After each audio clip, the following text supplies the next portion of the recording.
Welcome, story lovers. I'm Laurel McHargue, and you're watching and listening to Alligator Preserves. In today's episode, I'm going to introduce you to Robert Goswitz, author of a brand new book called The Dragon Soldier's Good Fortune. Robert, welcome to Alligator Preserves. Thank you, Laurel. It's nice to talk to you.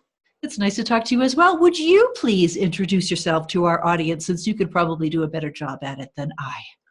Well, okay, I'll claim something very unique. I'm a 70-year-old debut author, and I'm a retired teacher. I spent 35 years as a special education teacher in southeastern Wisconsin in various school districts. Before that, I was drafted into the U.S. Army and spent a year in Vietnam in an infantry company, and that's what my story's about. I'm a Wisconsin guy and cheesehead, and still living here on the banks of the beautiful Bark River in southeastern Wisconsin. And today we're experiencing a beautiful spring day at 60 degrees for the first time since October. Oh, don't even say that. You know where I live, right? 13,000 feet. Well, a little bit. The town is actually around 10,000, but Okay. yeah, 13 and 14 all around me. And So it's colder. I'm sure you've seen the news, all the avalanches all around us. It's been a crazy, crazy snow year. Yeah. But, it's winter in the Rockies. What should we expect? Like winter. I understand you just got back from the dentist. Tell me now, did you just go and get your teeth whitened just for the show? No, but I got my hair done on the way home. Looks great. Thank you. I'm supposed to ask which one, but that would be. We chatted a little bit earlier, and we were a little bit concerned that you might not be able to enunciate clearly after your dental appointment. So even though that would have been funnier, I'm glad that everything worked out well.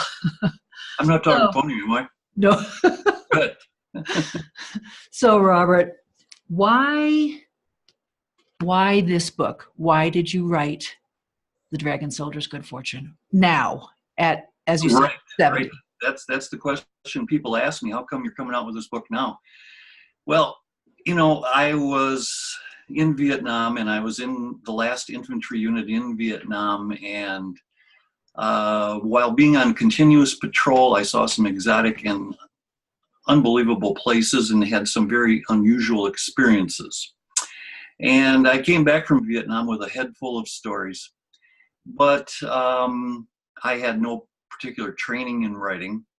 I have no background specifically in writing. I had a college degree, and I was serviceable as a writer, but I certainly wasn't what I would call literary. And well, anyway, I got out of the Army from Fort Hood, Texas on a Friday, and on Monday I started graduate school at the University of Wisconsin-Whitewater. And certainly that took all my time, and I had no time for writing. And well, then I became a husband, and then I became a teacher, and then I became a father, and then I became a homeowner, all wonderful things that everybody wants to have in their life and makes for a fulfilling life. But when it comes to writing, you just kind of put it off. I never really had long stretches of time where I could write. And of course, I didn't really know how to write, really write at a literate level. So what happened was I was able to get down 20 sketches of the most important stories over those years, over those decades, as they went by and went by and went by. And then I retired from teaching in 2007 after 35 years as a special education teacher. And of course, the first thing you have to do is travel for 2 or 3 years, which is what I did. And then, we slowed down our travel pace, and my wife said, you got to get back to that book. And I said, yeah, I do. Where is it? And we found about 2/3 of it in a file cabinet. And we found about another third of it in my wife, being the great detective she is, she found another third of it in the back of my sister's closet in Mequon, Wisconsin. We'd been passing it around in various stages, the stories, and it had gone this way and that way, but luckily we were able to accumulate all of those 20 accounts. And I started with a big piece of paper, and I said, I'm going to travel the nation, and I'm going to learn how to write, and I'm going to start working on this pile of paper here. And so I did that. I went to writers' conferences. I joined writers' groups, both in person and online, getting feedback on my writing. And every time I got a little bit of information, I changed my writing style and I changed my stories. And over a period of probably 8 years, it started shaping itself up. And lucky for me, one of the conferences I went to was the Military Writers Society, and that's a group of published military writers. And all along my process, I had so much, my dog wants to be fed, he's going to bark at me for a minute. My wife will take care of it. So don't worry about him. It's okay, son. Well, if my dog barks, he's going to have to take care of himself. Well, anyway, so there was a woman in military writers by the name of Kathleen Rogers, a Texas author who's published, and her genre in the military community is the wife of the career soldier. And her husband was 20 years career Air Force, flew A-10s. And you may have read some of that genre where it's the story of what it's like when the men go to war and the families are left behind. That was quite a story. I mean, they really go through a lot. But anyway, Kathleen took me under her wing, introduced me to everyone, introduced me to my literary agent, introduced me to my editor. Of course, my literary agent kind of looked at me, or, she wasn't necessarily real keen on taking a look at my manuscript right away, Why not? Why not? Well, she was just busy, and I understand. And she was, I started following her. Her name is Jeannie Loicano from Dallas, Texas. And I started following her, and she was putting out books. She had authors putting books out. And I would email her and I'd say, well, I really am ready to share my manuscript with you. What do you think? And she says, I'm busy, maybe in a couple months. And after about a year and a half, I got an email from her, and she said, you still got that manuscript? I said, yeah. She says, send it. So I did. And a month later, I got a contract from her, and I got my first look at track changes editing. And she had all kinds of blurbs and red lines and, everything. Well, track changes. Yes. And she had completely edited the manuscript. And one of the things that she wanted was more dragon. I had a small spot for the dragon in my story. We'll get to the dragon in a minute. Yeah. But, okay. But I want to throw out a couple awesome writing tips to listeners right now, because here you were, a few years after you got out of the military, and yet you took little bits of time to capture, as you said, different story scenes. Right. So you had that stuff to put your book together when the time finally came, and also going to conferences and working on your skill. I mean, that's really important. Yeah. So anyway, finally, she kept saying, this book needs more dragon, Robert, and I'd write 3 dragon scenes, send them to her. She'd say, well, come on, let's have some more of that dragon. It was like Saturday Night Live when the guy says it needs more cowbell. This song needs more cowbell. Yes. And what she was doing was grooming me for the publisher she eventually found for me, Black Opal Books in Portland, Oregon. You may be familiar with them, but they do a lot of sci-fi mystery and romance and stuff like that. And so within 8 months of working with Jeannie, I had a publishing contract. And then I was inside Black Opal Books working with their editor, who wound up being my 4th editor that I had as I made my progress through 4 editors. 4 editors. Yeah. And I understand why they keep saying you needed more dragon, because it is called The Dragon Soldier's Good Fortune. Yeah. But let me ask you a little bit, let me just skew this a different way. Sure. Why did you have to write this book? What was it? And I know time and time had passed, but what was it in you that made you want to share this with the world? Well, I was one of millions of guys who went to Vietnam, and everybody has their story, and I'm sure it would be interesting if it was, if they would tell it. But for instance, the beginning of my tour of duty in Vietnam, spending my first night in Vietnam in jail. Now, that's unusual. So you are Private Ed Lansky. You are the main character in the book. That can be revealed at this point. Spent my first night in jail in Vietnam, got busted for smoking weed, and then 3 weeks later, I got a military award for being the last man in America that I did not deserve, of course, but they decided to give it to me. So, you know, the amazing irony of it just was overwhelming to me. And then some of the other experiences I had when I finally got with my infantry unit, and some of the exotic things that happened to me, you know, it just kept coming at me that this was, for me anyway, really unique, you know, and really special. And, you know, the close calls, the escapes, you know, coming back and saying, I'm alive. I made it. So, you know, all of that hit me so hard, and I couldn't put it down. I couldn't put it away. And this story, you know, everything about Vietnam is still with me to this day. And not many people share their stories from Vietnam. That story that you tell about the last man, the last man assigned plaque, that award that you got, that's an actual thing that actually happened to me. Describe that a little bit, because I was a little bit blown away by that. All right. Well, now you have to take into account the time, 1971. Just before that, Richard Nixon, the peace candidate, had been elected president of the United States with the promise he was going to bring the troops home, and he did follow through on that. So all the division size units, Marical was just on its way home when I got there. First infantry, you know, all the big units had been removed from the field. They'd been withdrawn from the field and taken home. And the Marical division in September of 1971 was just also in the process of withdrawing, 12,000 guys withdrawing from the field, processing out of country, getting on a plane and going home. Now, if you follow the story, I was sent from Cam Bay, Cam Bay, because of some of the issues that I had down there. And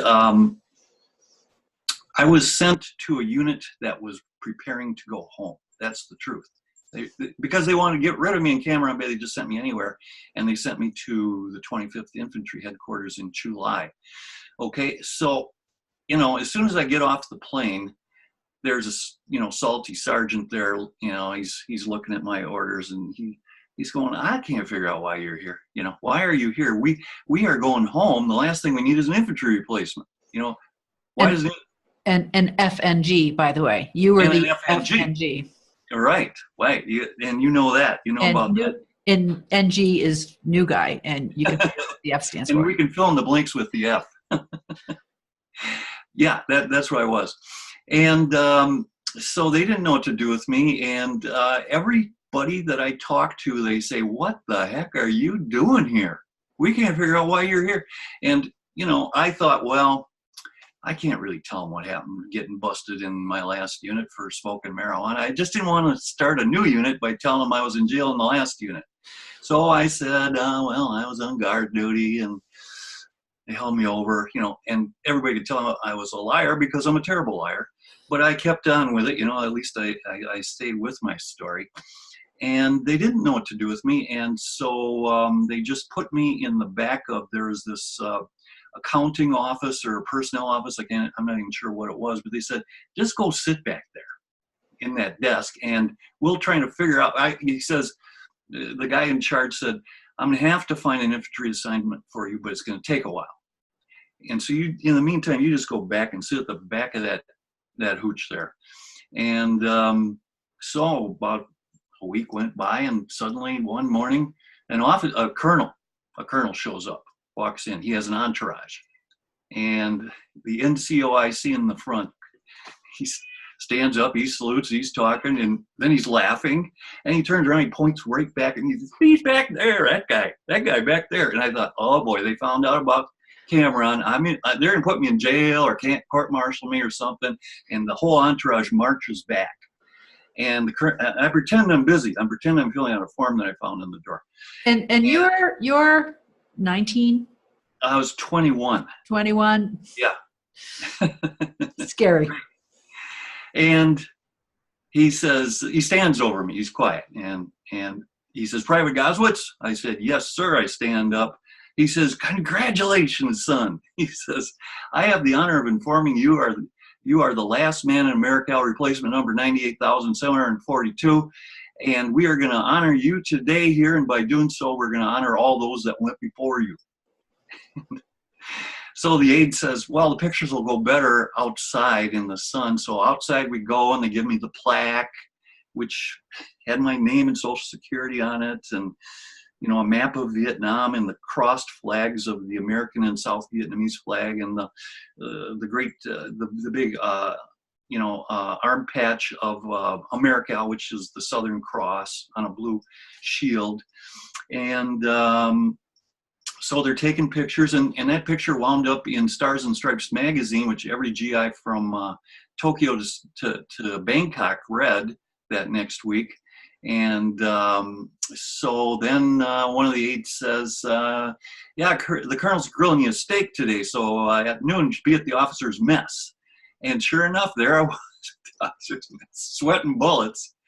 So we won't say too much more about this, because but anyway, this is a true story, and to get the conclusion, you'll have to read the book. It's comical in a way. It is comical in a big way. Was it propaganda? Well, they were coming to an end. Their days were done in Vietnam, and I think they were just searching around for some little ceremony to make it notable, or to kind of put some closure on their leaving Vietnam. Something positive. Yeah. And I never told my story to any of them.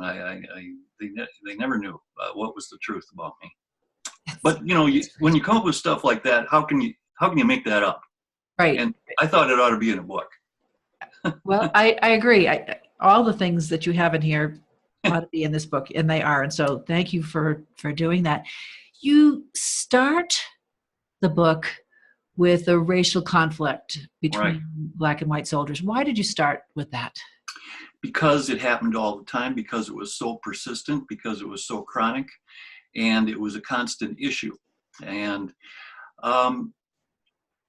you can't blame a person for not wanting to be drafted. I do not blame a person for not wanting to be drafted. You didn't want to be. I didn't want to be drafted, that's for sure. I didn't want to go there.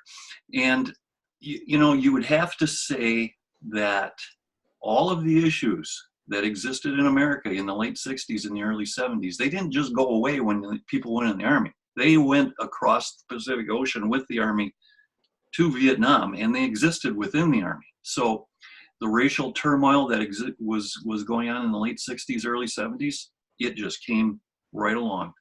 And, it made you worry. It made you wish that things weren't that way. The thing that I would have to say is, once you spent time in the bush with someone, it didn't matter so much what the color of their skin was. You could, and you were sharing duties, and you were sharing responsibilities, and you were supporting each other. That kind of made bridges that allowed me to understand. And, that's the thing about the infantry, especially during that era. I met people from every corner of the world. And that comes out in your book, the evolution of the relationship between a couple of the soldiers specifically. And no spoilers here, but that does come out in a really beautiful way. Yeah. Yeah, I'm glad you got that. Not everybody gets that one. No, I mean, it was great. You had some fun with names. Yep. Sergeant Snufflewitz. Yep, that's right. I did. And, I set that up because I wanted him to be called Snuffy and be dismissed as goddamn Snuffy. And he was a bumbler. He was a bumbler, and he had a lot of swagger at 3 a.m, and by the time 7 a.m. rolled around, he didn't have it anymore. And there are bumblers everywhere. In every walk of life. In every walk of life, right. Your character, Chief. Yes. Why did you name him Chief in the book? Now, in my mind, I conjured up an image, a One Flew Over the Cuckoo's Nest image of your chief officer. I guess I did borrow a little bit from that character, but Chief was a real guy. He really was. I have him down as a Salt River Pima, but he was really a Hopi Native American, who did not speak to anybody. And he did his duty, and he was very good in the field. And he always knew what to do, and he could find out things that most people couldn't find out, but he did it all with hand gestures. And I can't remember ever having a conversation with him, no matter how much time we spent together. And is the first conversation that you had with him actually the conversation that happens in the book? Oh my gosh. Don't even talk about it. Don't even talk about it.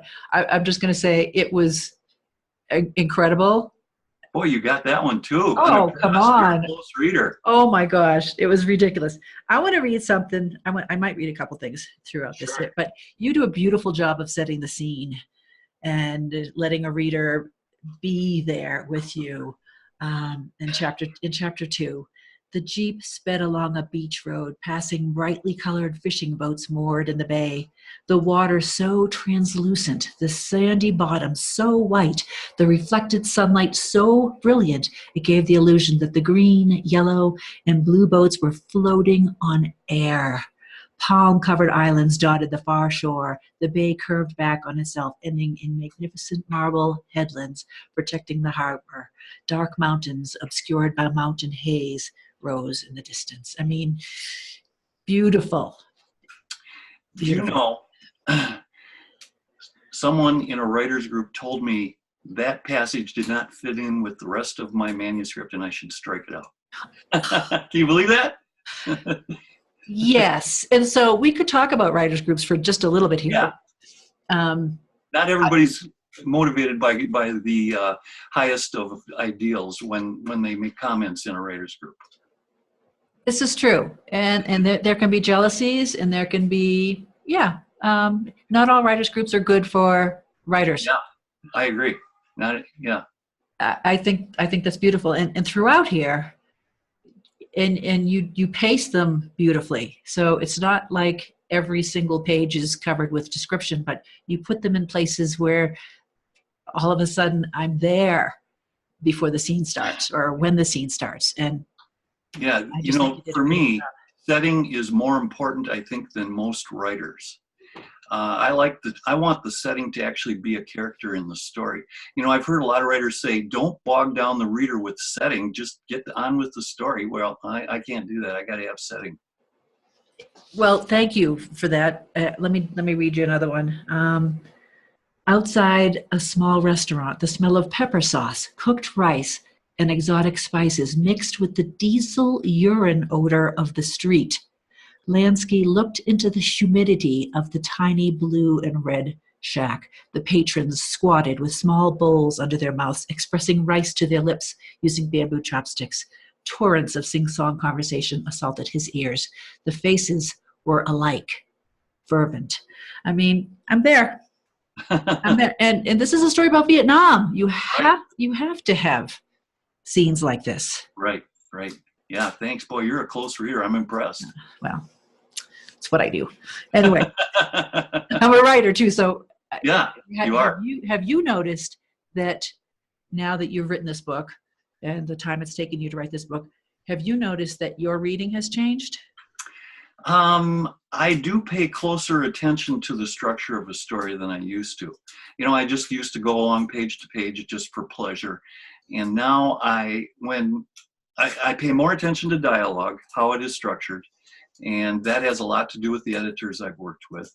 I pay more attention to the structure of the story and how the big scenes are set up and what leads up to them, what is left out, what is included, how descriptions are made. A big issue with me has always been how to use short sentences to add extra punch to certain passages, which isn't always popular with everybody that I share my stories with, but I like it. You've got to have the punch every once in a while. That's why I dropped my glasses. I was going to do a punching motion. No, I think it's necessary. You don't want the same sentence structure. No, it has to be varied. It has to be varied. All right. So another scene that caught me and brought me back to letters from my father from World War II, which I have loneliness. You're at Ed Lansky is at the rehab clinic for Right. junkies, soldier junkies, Right. and He's walking by it. he's walking by it. Yeah, on the beach.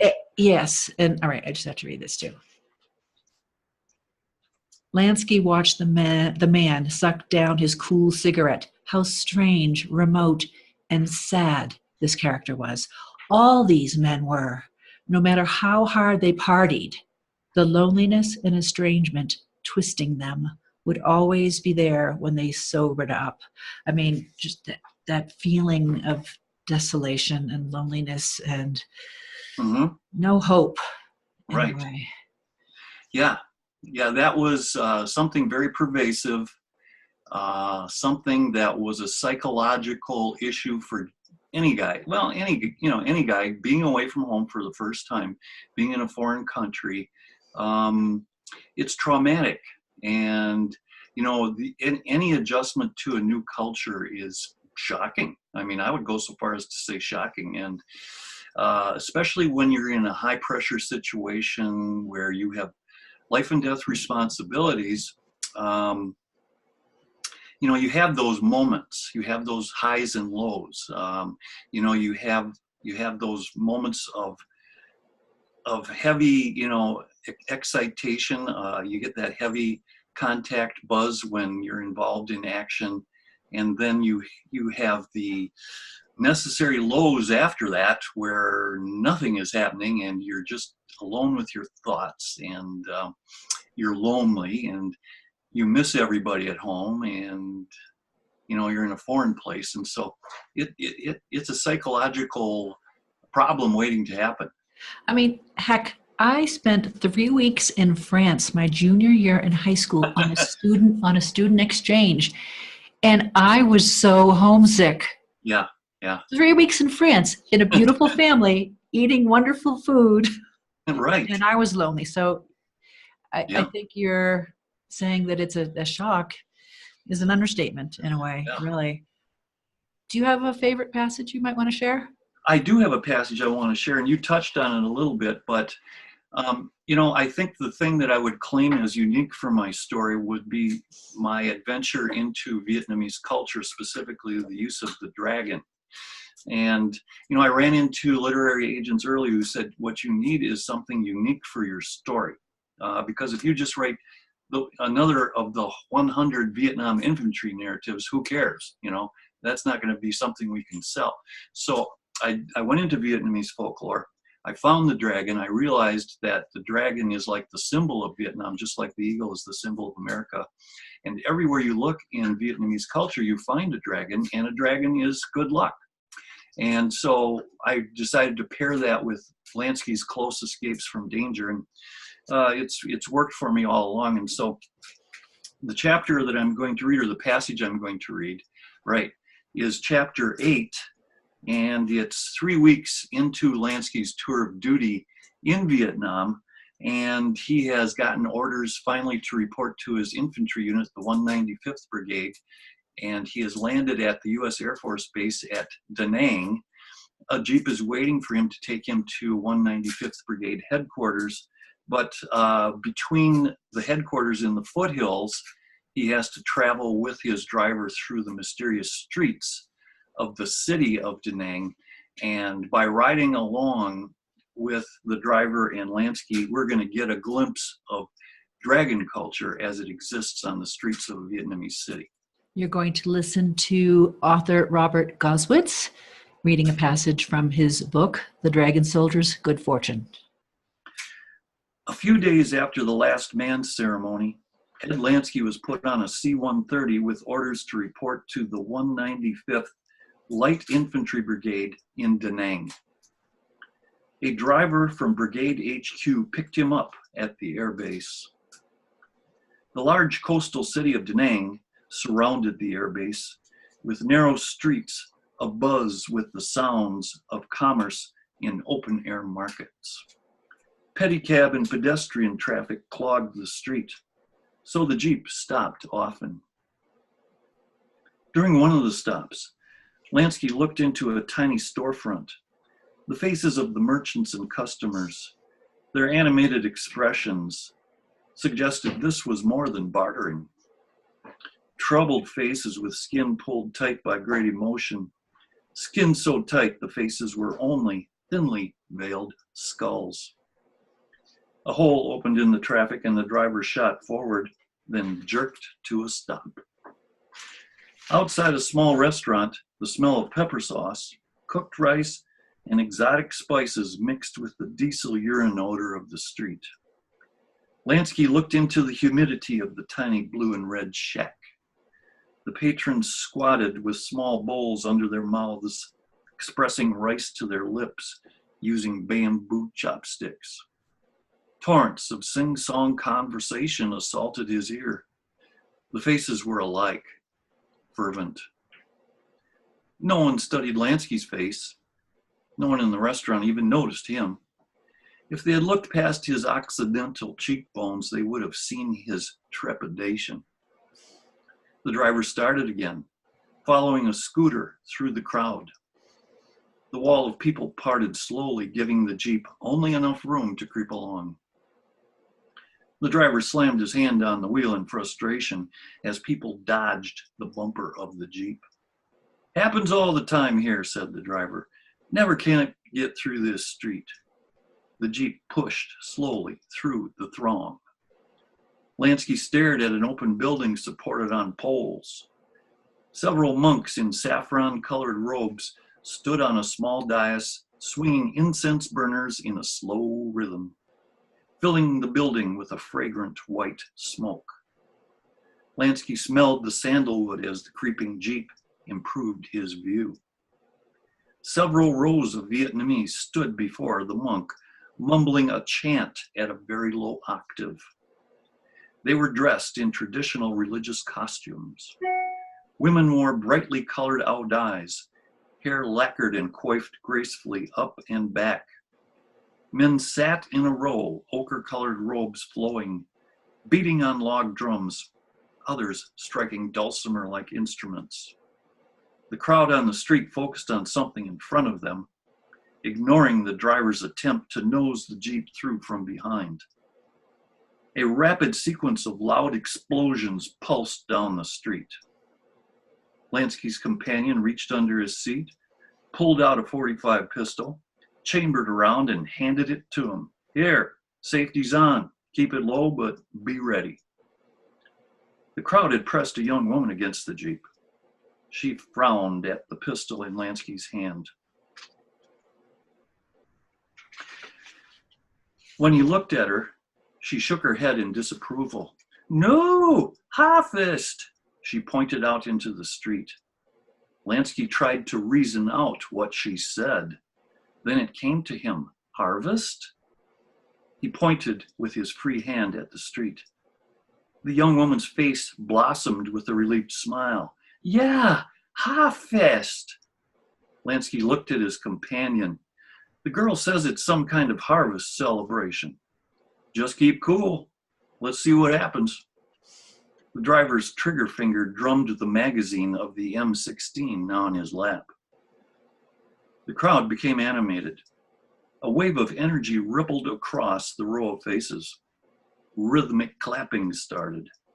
They cheered and pointed down the street, eyes wide with happiness.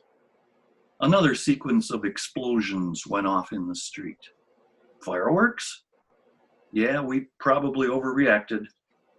Oh, you can't be too careful in the Ville, but maybe you're right. This is some kind of festival. Let's take a look. They put the weapons between the seats and rose to a standing position. The young woman smiled at Lansky. He offered his hand, inviting her to stand on the Jeep floor, improving her view. She declined. Out on the street, a ceremonial dragon swung from curb to curb in sinuous undulation. It had green crocodile head, a white beard, glittering eyes, and a 25-foot long snake's body painted in multicolored detail. A dance team marched under the dragon, holding poles supporting each of the 12 hooped sections.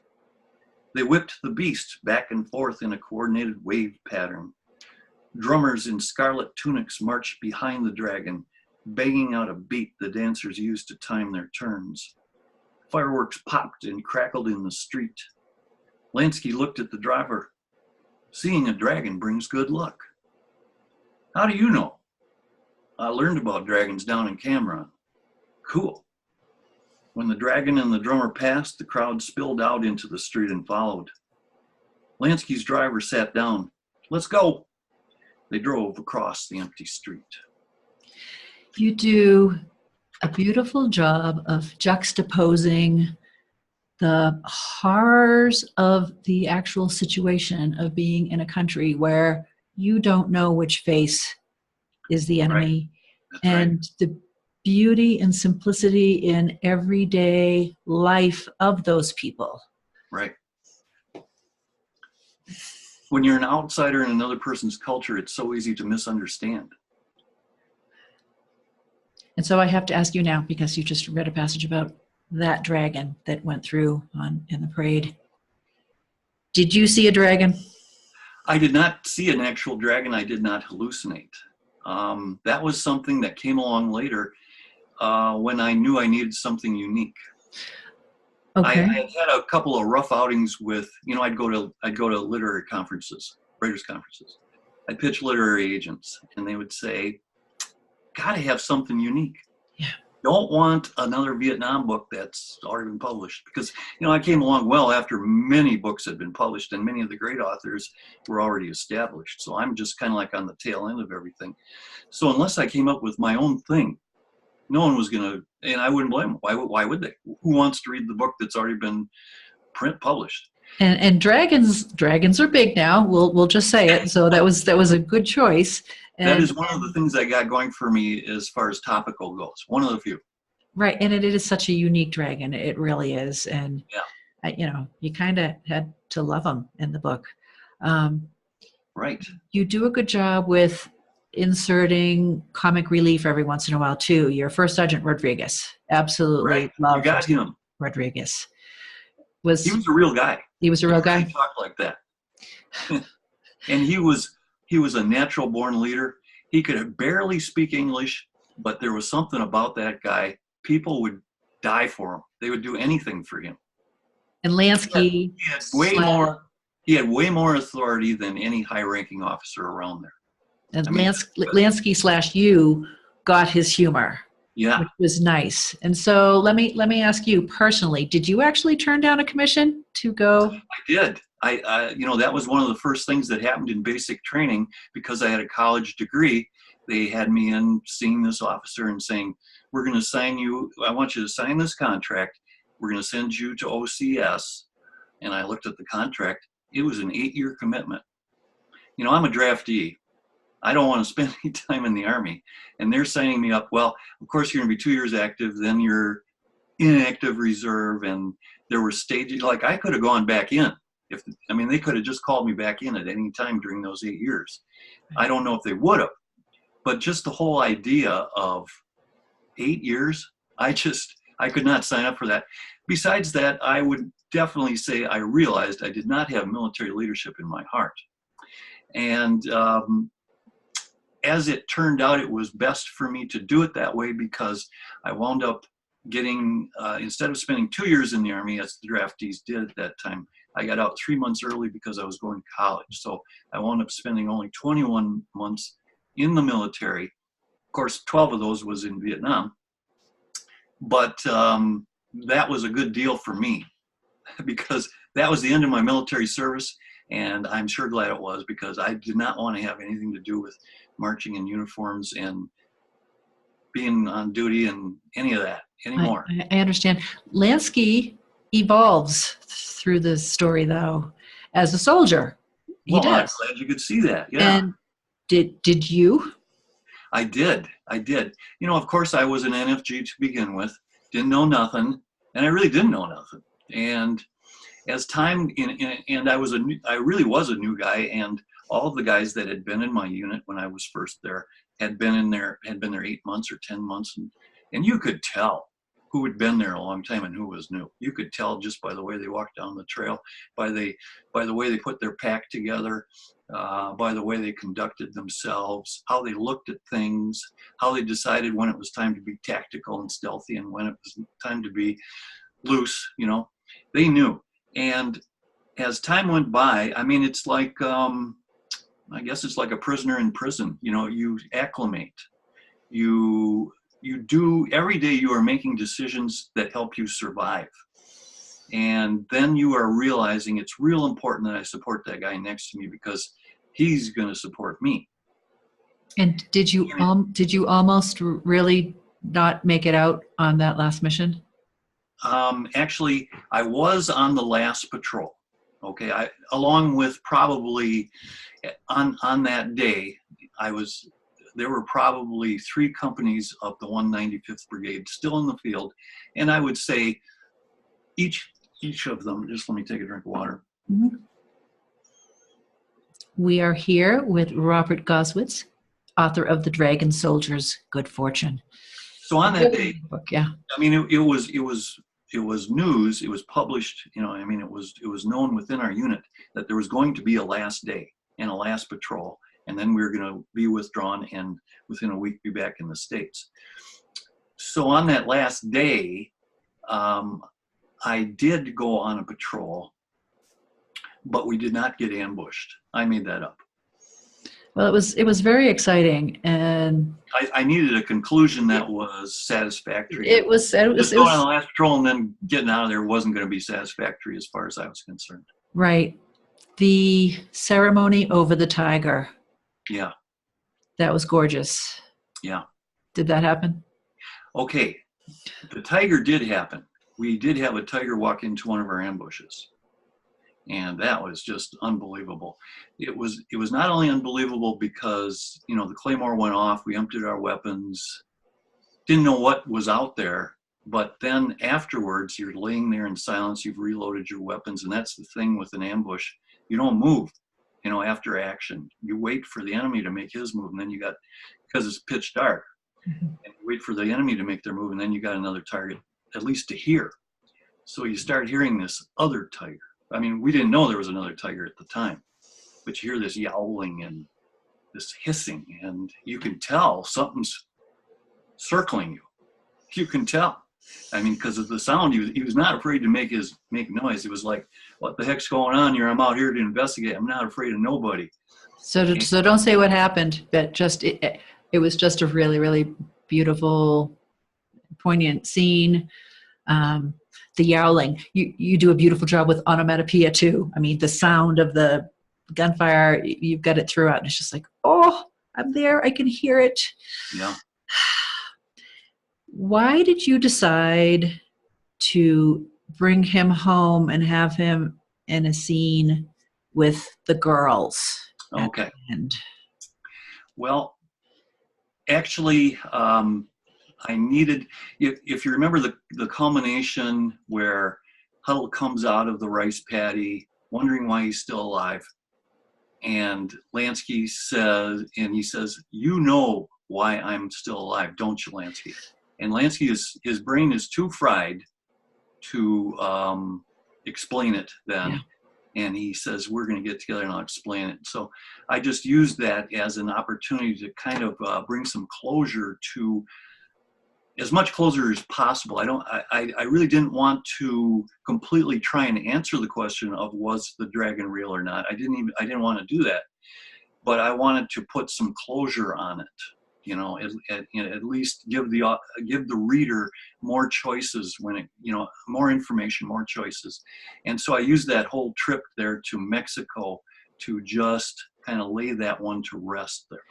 And again, it's a great juxtaposition of his life in Vietnam and then his brand new life, which had to have been a huge transition to overcome. All of a sudden, you're kind of doing silly things in a way.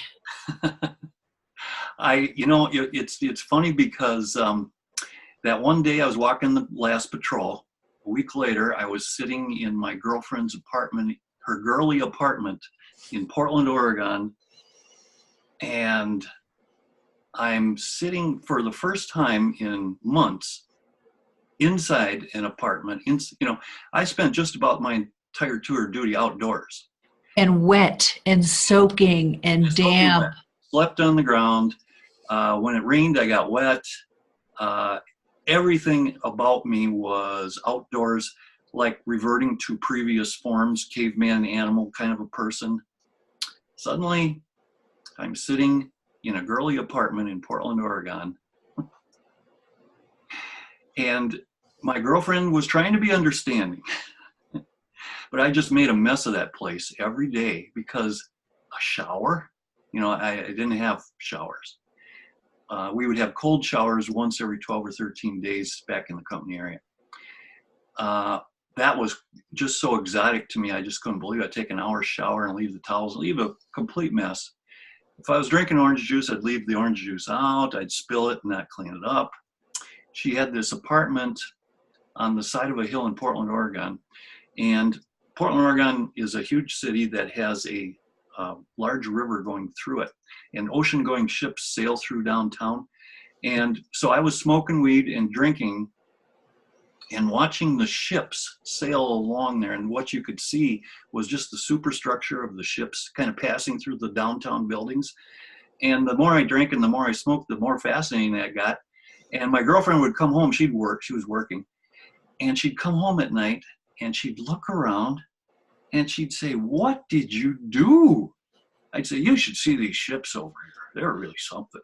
I was I had to completely learn how to live in society again. Yeah. I was an animal. I was, and after about 2 weeks, she said, "You got to go. I can't take this anymore."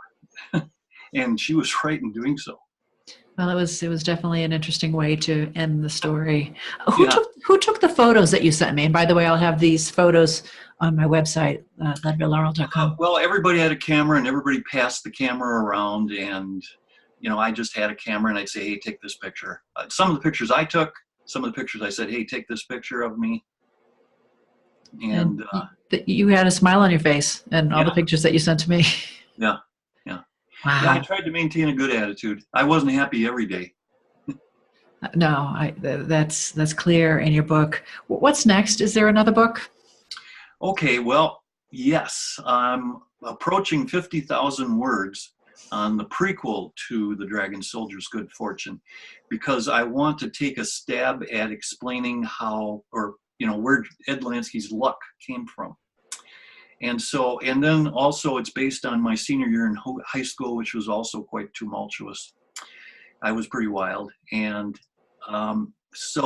again, I'm going into a little bit of magical realism, and it's kind of a mashup of Wisconsin history that goes way back to Native American culture, and the geography and the politics and so on of the times when I was growing up in high school.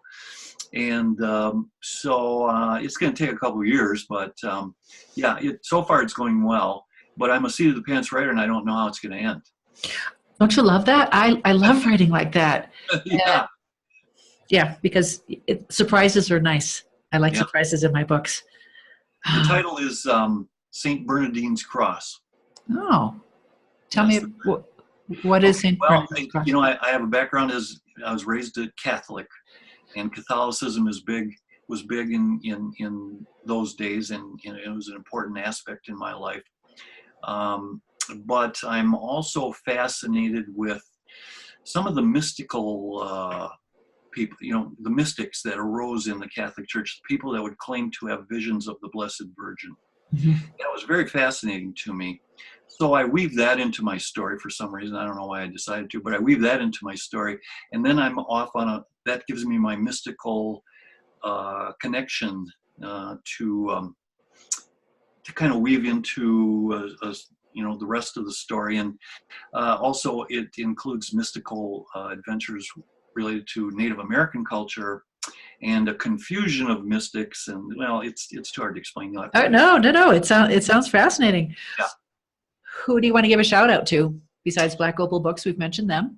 Right. Well, I'm going to have to thank my agent, Jeannie Loicano. And I'm going to have to thank my wife, who was my first listener. the person whose encouragement has meant so much to me, the person who, for What's her instance, name? What's her name?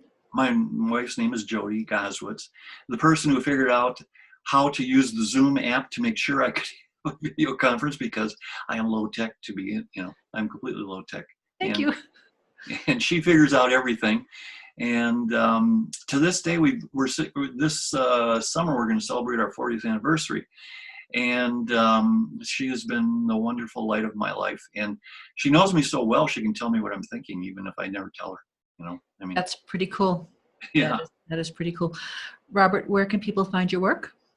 Okay, well, of course, I'm on Amazon, and that is the easiest access. If you type in Robert Goswitz, Goswitz, on Amazon Books, or you type in The Dragon Soldier's Good Fortune, you're going to come up with my Amazon author page and have an opportunity to get my book. And anyone who wants to contact me, my email is rgoswitz@mac.com.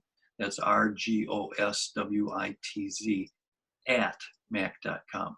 Excellent. And I will have links to everything we talked about here on my website at leadvillelaurel.com. Robert Goswitz, thank you very much for your time. Thank you for this unique book, and best of luck with pushing out that second one. Well, thank you. I appreciate it, Laurel. You're very good. Well, I enjoyed talking with you. You have a great day, though. Bye-bye. Yeah,